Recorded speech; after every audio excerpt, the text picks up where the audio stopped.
Hello and welcome to Top Gear Motorsport, which this week comes from the Mediterranean island of Corsica. Victories in Portugal and Catalonia mean that Mitsubishi's Tommi Mäkinen stands on the verge of a hat-trick here in Corsica.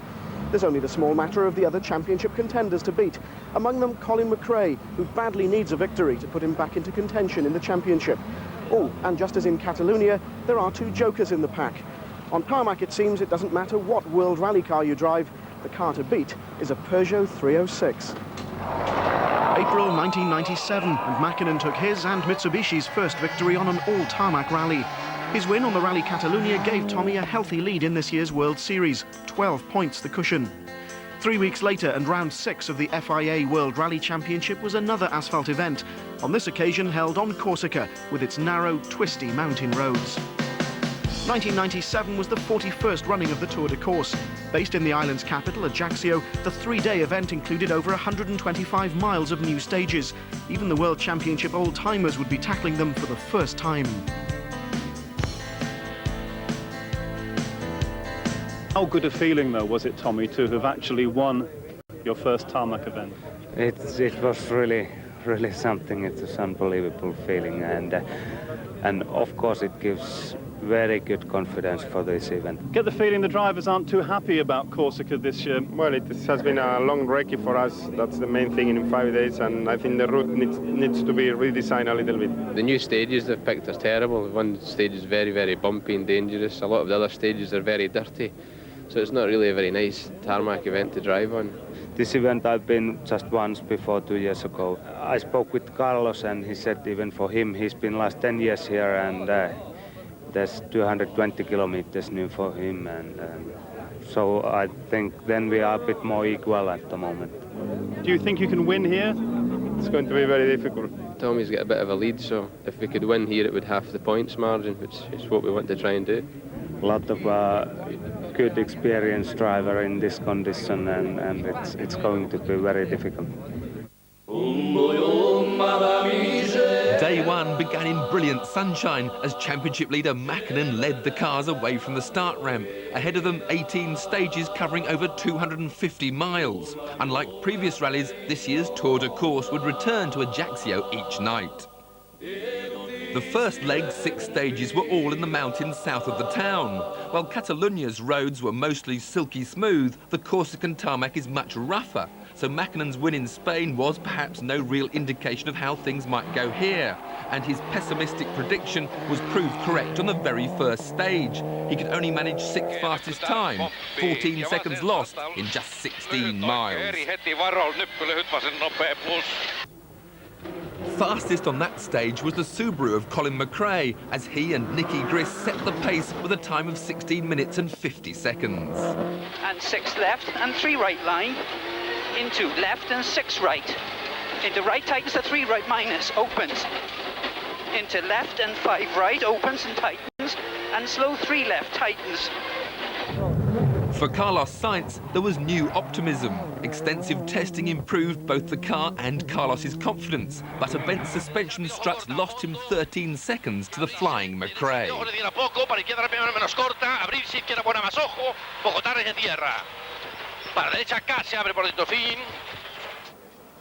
The second of the 2 Subarus was driven by Italy's Piero Liati, the winner of the first round of the championship, the Monte Carlo Rally.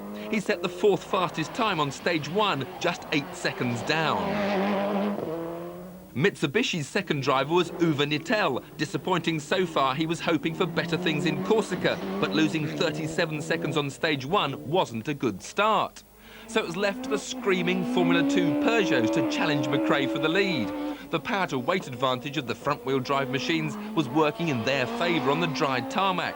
And after stage 2, the rally lead had changed hands. Gilles Panizzi now led. Francois Delacourt, his teammate, moved up to 2nd, 6 seconds in arrears and 7 ahead of the now 3rd place McRae. The World Rally contenders were not amused. These little F2s are doing well again. What do you make of it all? Well, I think it was sort of expected. You know, we've seen how well they've been going in the French Championship, and I think in conditions like this, on twisty roads like we have in Corsica, you know, we did think that they would be right there with us. We need to have a lighter car or a far wider tyre and more horsepower. Colin McRae in particular was saying it makes it unfair for the WRC cars because the way they are, the regulations that they have mean they can't compete with you. I don't agree with him. It's too easy. I think somebody has to rethink in the regulations, in my opinion. They are not doing the whole championship, so it's... Regulations a big problem for you at the moment? No, for me, no. It's for Ford, Subaru, Mitsubishi, for all the world rally cars, not for Carlos Sainz. For me, it's not a problem. We shouldn't have a car that's designed for a national championship putting up fastest times and probably winning a round of the World Championship. If you're in France and you're designing a car to win your local events, then you might design what they've done. But if you want to go right round the world, you want to win Safari, you want to win the RAC in Great Britain, you want to go to the snow in Sweden, you build one of these cars.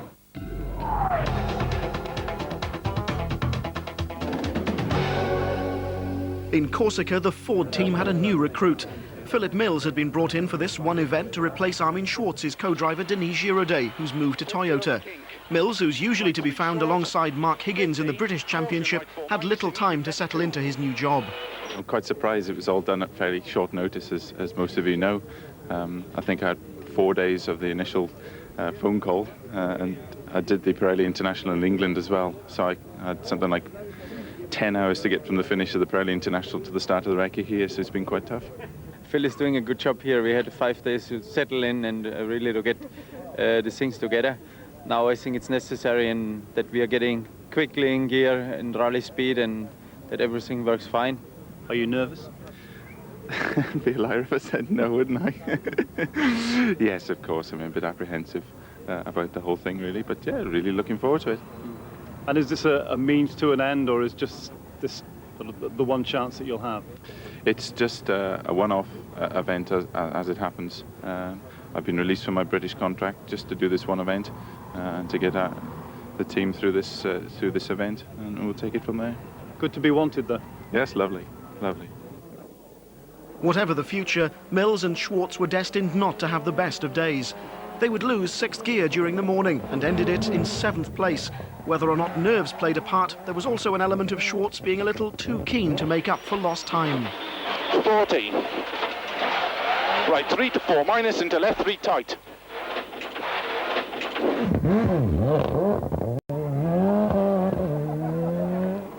Nittel, too, was guilty of over-enthusiasm. In his case, though, Corsica bit back.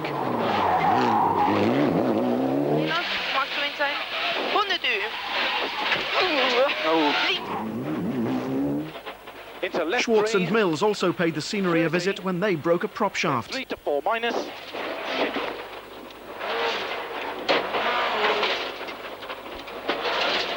Okay. The damage to the front of the car and the prop shaft could be fixed at service, but the incident meant that they finished the day in 8th place. The morning's sunshine had given way to cloud and rain showers as the day wore on, making tyre choice difficult. Piero Liatti, co-driven by Fabrizio Pons, ended the day in 5th place, 10 seconds behind their Subaru teammates Colin McRae and Nicky Grist. And 3 left minus, 30, turn, long 2 left minus, don't cut. Into 3 right plus line. And 3 left minus. After that bent suspension strut at the start of the day, Carlos Sainz and Luis Moya went on to set 3 fastest stage times, leapfrogging the Subarus to reach the end of leg 1 in 3rd place. The Spaniards were happy men. Even happier were the Peugeot team. Francois Delacour and Daniel Grateloop were in 2nd place after the rally's first leg. The Peugeot domination of the rally, as many had feared, had become a reality. Gilles Panizzi, co-driven by his brother Hervé, led their teammates by 6 seconds. It had been a superb performance by both drivers. The complaints from the World Championship teams about the advantages enjoyed by the two-wheel drive cars seemed to be falling on deaf ears. In any case, they are complaining all the time. It's not my problem. Tomorrow I have to do my job and to do the best. And for sure, if it's raining tomorrow, it will be a big surprise for many, many people. If it rains, I think there'll be a big difference.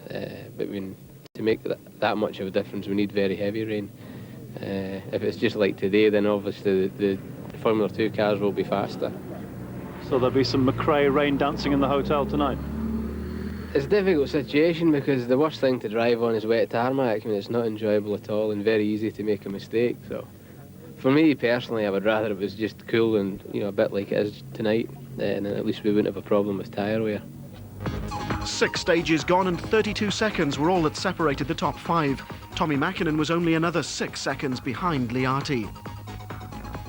The second day and tyre choice was critical. Leg 2 began with the longest stage, 31 miles of tarmac, and the skies threatened rain. Worried discussions were held between drivers, team managers and tyre technicians. A wrong choice could prove costly. No wonder there was intense interest in what the others chose. We have different choice. For example, on the Peugeot, they have one car on the slick tires and the other one on the rain tires. Carlos live on the rain tires, and the other, I think they will live on the dry tires.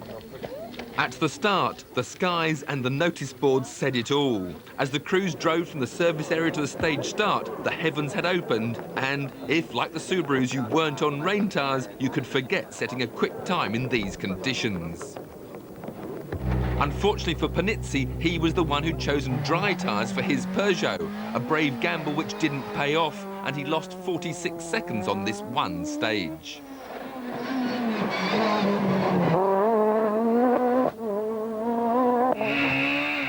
For Francois Delacour, it was a completely different story. Rain tyres meant he had plenty of grip in the treacherous conditions, and second fastest time on the stage meant that he inherited the rally lead from his teammate.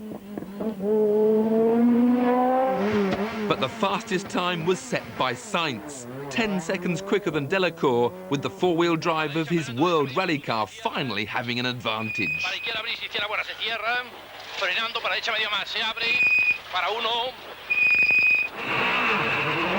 Four-wheel drive didn't help McRae as much, and he was just 1 second faster than Panizzi, both on their dry tyres. But he was lucky to escape one potentially fatal encounter.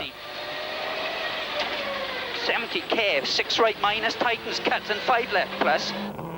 The wrong choice of tyres saw Panizzi drop from first to third, while both Delacour and Sainz moved up a place as a result, while McRae was probably happy to be still there in fourth. Tommi Mäkinen had seen a chance to leapfrog past the two Subarus. Like Sainz, he was on wet tyres, and a third of the way through the stage he was 10 seconds faster than Carlos. But unlike McRae, when Tommi reached the cows, he wasn't so lucky.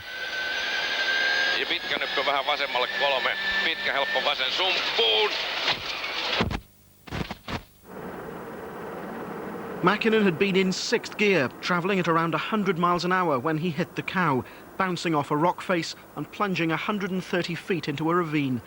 Amazingly, neither he nor Seppo Harjanne were injured, but the car was destroyed in the accident. Recovering it gave the Mitsubishi team management a few headaches, though, and eventually a crane had to be brought in to winch it back onto the road. Close up, the damage to the Lancer is clear, yet the cabin is relatively untouched, evidence of how strong modern rally cars are. As the car was being recovered, Mäkinen was already back in Ajaccio, having had time to reflect on one of the biggest accidents to befall any of the crews for years. The car looks to be destroyed. Are you and Seppo okay? Luckily, it was quite good luck. Car is completely destroyed, except cabin is in good condition. Not any bigger damage, and fuel tank also is all right. Everything else is completely destroyed. History's shown that if you have an accident here in Corsica, it'll be a big one. After all, Tommi's proved that. But even before the rally started, there was another accident which also proved just how strong modern rally cars are. If you remember that immaculate Subaru Impreza that Tiff drove in Catalonia a couple of weeks ago, this is how it looks now. Kenneth Eriksson shunt while tyre testing had destroyed the beautiful car I'd driven in Spain. You're conscious of the privilege of being entrusted with such a machine, but there's no point in driving it gently. It's not designed for that. And in the back of your mind, there's the comforting thought that rally car design has come a long way since 1986, when Henry Toivonen and Sergio Cresto were killed in a Group B rally car on the Tour de Corse. Well, there's no question that that was a turning point. Immediately in reaction to that accident, there was a change of regulations at the end of that season. That was the end of the era of Group B cars. From that date, they got safer and safer, but over the years, there's been a constant pressure to to try and increase safety. The standards that we apply have gone higher and higher, and we've learnt more and more. And safety information is something that all the teams share. It's not, nobody keeps secret the information of what they've learnt from crashes and so on. This car's got a lot of features on it that are not required by the regulations that that detract from its performance, but we feel are justified. It's got a lot of extra side impact protection compared to what's required by the regulations. The roll cage is well beyond the minimum required in terms of the FIA regulations and so on. So yeah, we do try quite hard, but we can always learn, and maybe something like this is good to just refocus us from time to time that maybe we could do a little bit more.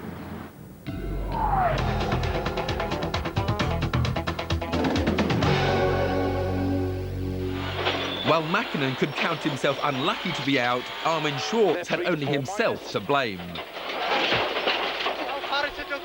It's 17K.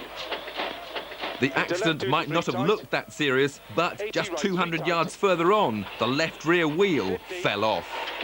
Schwartz's frustration is clear. I can't believe it, I can't believe it.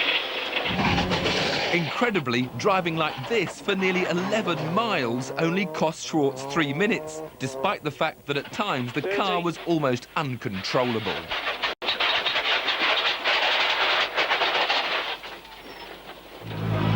Mixed emotions were very much in evidence at the next service area. Peugeot's François Delacour now led the rally after the rain-dominated 7th stage. The team management seemed more pleased at his performance than he did.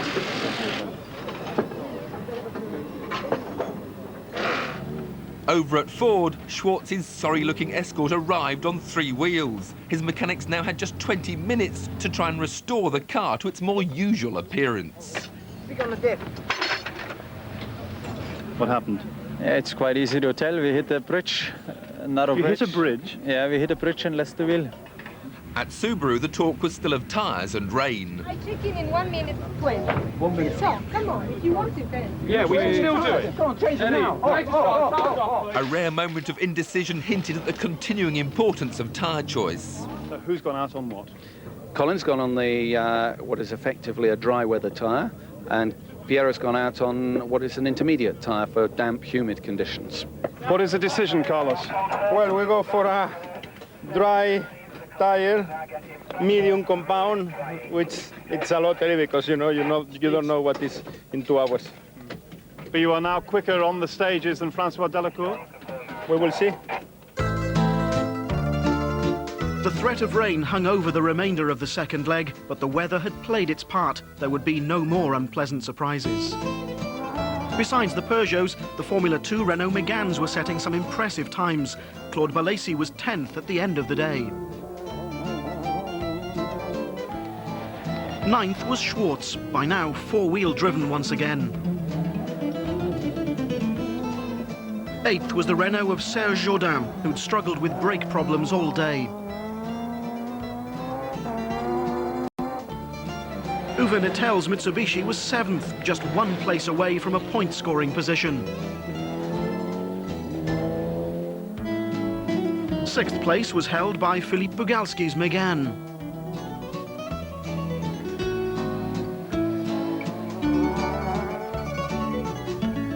Rumours were circulating in Corsica that this might be Piero Liati's last appearance in this year's World Championship. He was 5th, but seemed to have lost interest. Di sinistra 5, 50, tornantino destro. After either setting or sharing fastest time on 4 of the day's 6 stages, Colin McRae was 4th.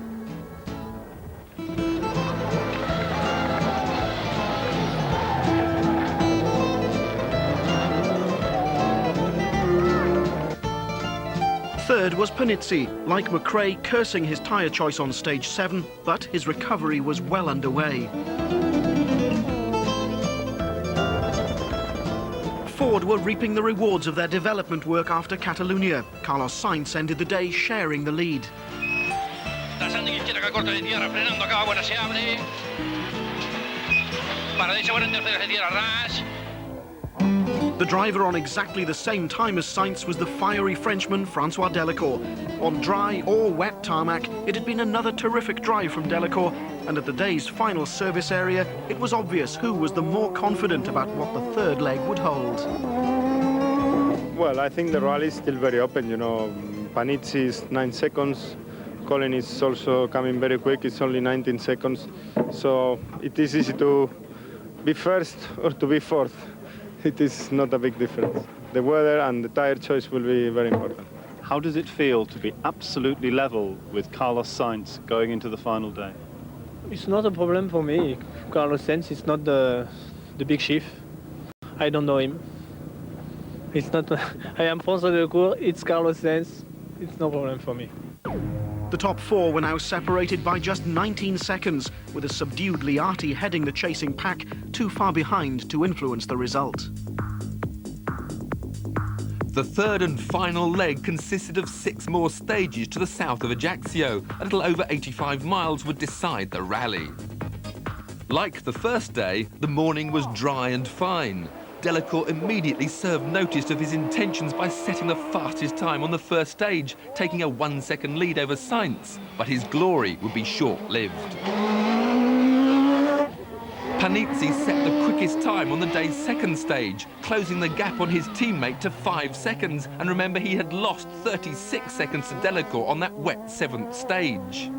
But it was Sainz who had edged past Delacour to lead outright for the first time. Ford's first victory of the year was almost within reach, and he wasn't giving up. A fondo, derecha rápidamente, menos larga, se cierra, fin, 2. Derecha calenta, corta, se cierra, con fe, Sassar. Stage 15, the day's third, and suddenly it's McRae who's setting the pace 2 seconds faster than Sainz, 14 ahead of Panizzi and 19 quicker than Delacour, as the Peugeots struggle for traction in a succession of tight hairpins, dropping them to equal third as McRae moves up to second with just 3 stages to go. Still, it's a lot of kilometers. We have the last stage also very long, and you know, it's tire choice will be very important if the weather is becoming a little bit crazy. We have to take the gamble whether we take the softer tyre for the performance or we go with the harder tyre and lose performance. You know, it's guaranteed we lose performance with the hard tyre. It's just a question of whether the soft tyre will work. I don't know how much it is up to you, but if it were up to you, what would you want to do now? I think we take the softer tyre and we go for the performance. Stage 16 saw Sainz set the slowest time of the 4. It might not have been much, but the time loss was such that first to fourth was now spanned by 15 seconds. McRae shared fastest time on the stage with Panizzi. With 2 stages remaining, Corsica now looked set to eclipse Catalunya for excitement. Stage 17, and over this half mile, there's almost nothing to separate McRae and Sainz.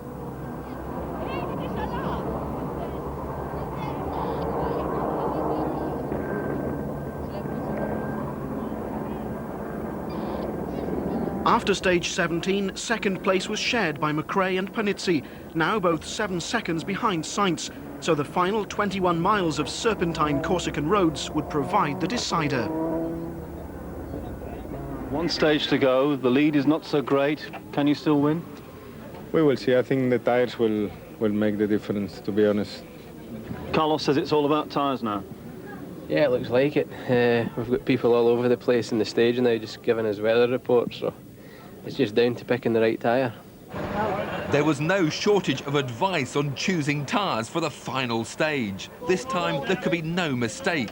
Much of the stage was wet, and the advantage swung in favour of the 4-wheel drive teams. Carlos flew through the stage, taking 34 seconds off Delacour and effectively ending half of the Peugeot challenge. Panizzi lost 23 seconds. His fortunes literally turned around on the stage. Now, the only driver who could catch Sainz was McRae. 50, 6 left over crest, opens, 70. Crest and 4 right plus, tightens. And 5 left minus, tightens. Into 6 right tightens, to 5 right plus line. And 5 left plus. 50, 6 left, 50, 3 right plus, and opens. into 4 left plus, opens, 50, 4 right minus, and 4 right tightens, don't cut, and 6 left minus, 50, 3 left plus, line, and opens the 6 left, and right into 5 left line, into 4 right plus, and long 6 left minus line, 100. Needing to take 8 seconds off Sainz, McRae seemed to get faster as the stage went on. 6 left, 70, 4 left minus slippy, opens maybe, 100. Care, 5 left plus, tightens, don't cut, 50. Okay, 25 or 26. How's it going? I think it was quite a good result. Not only had Colin taken the 8 seconds he needed to win, but another 7 seconds as well. It was a superb performance from both Colin and Nicky Grist to snatch victory right at the very end. 15 faster, so it's more than I thought then. McRae's winning margin was 8 seconds from a stunned Carlos Sainz. The Peugeots were 3rd and 4th, while Liati possibly bows out of the championship with a 5th place. No points from Corsica for Mäkinen then, but he still leads the drivers' table. McRae's now just 2 points behind, with Sainz and Liati tied for 3rd place and Schwartz 5th. In the championship for manufacturers, Subaru have extended their lead over Mitsubishi to 18 points, with Ford still 3rd on 29 points. We took basically the same tyre as Carlos, so as far as I'm concerned, it was a fair and square fight. You've driven as hard as you could? I couldn't go any quicker, probably harder than I could drive. In the end, it took a very good drive from a very good driver to beat you, I think. Yes, I think it was no chance for us in the last stage. We lost nearly half a second a kilometer. It's a lot. I mean, it was no chance. So far this year, Ford have led 5 of the 6 rallies without managing a single win, but there are encouraging signs. The one nice thing to draw out of it is, I mean, at least the other rallies we've been leading at various points in the rally, but at least this particular rally we were leading right until the final stage.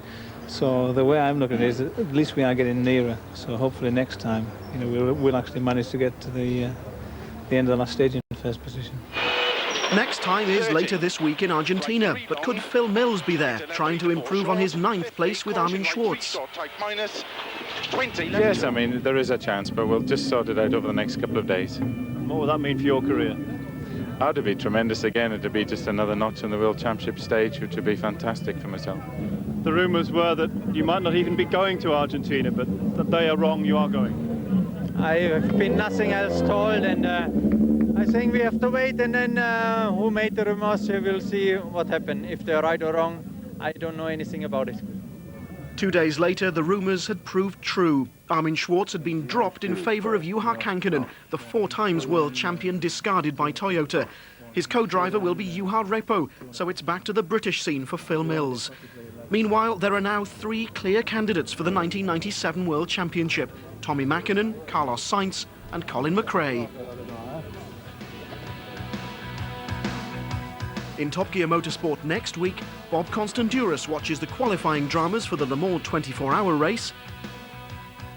Tiff is at Brands Hatch, where the Eurocar circus is swapping paint in fine style. And Steve Berry's in Ireland for a weekend of British rallycross action on both sides of the border.